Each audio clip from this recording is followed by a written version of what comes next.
بسم اللہ الرحمن الرحیم۔ السلام علیکم ورحمۃ اللہ وبرکاتہ۔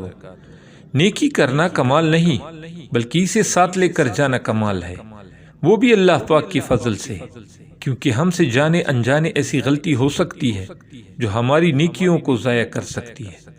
اس کے علاوہ شیطان اس موقع کی تلاش میں ہوتا ہے کہ کیسے ہمارے اعمال ضائع کرے، تو کبھی وہ ہمیں غرور میں مبتلا کر دیتا ہے، کبھی نیت میں فتور پیدا کر کے، اور کبھی احسان جتلا۔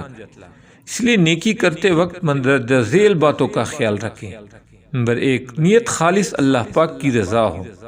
نمبر 2، نیکی کرنے کے بعد عاجزی اختیار کی جائے کہ یہ میرا کمال نہیں بلکہ اللہ پاک کی توفیق تھی۔ نمبر 3، اللہ پاک کی پناہ مانگی جائے شیطان مردود سے کہ وہ ہم سے ہماری نیکی ضائع نہ کرا دے۔ نمبر 4، اور ایسے اعمال سے بچنے کی دعا کی جائے جو نیکیوں کو لمحے میں خاک کر دیتے ہیں۔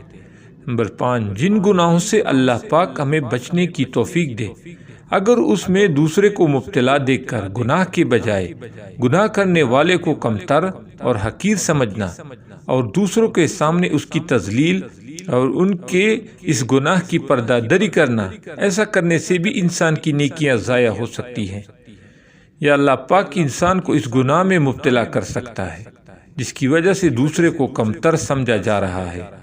اللہ پاک عمل کرنے کی توفیق عطا فرمائے، آمین ثم آمین۔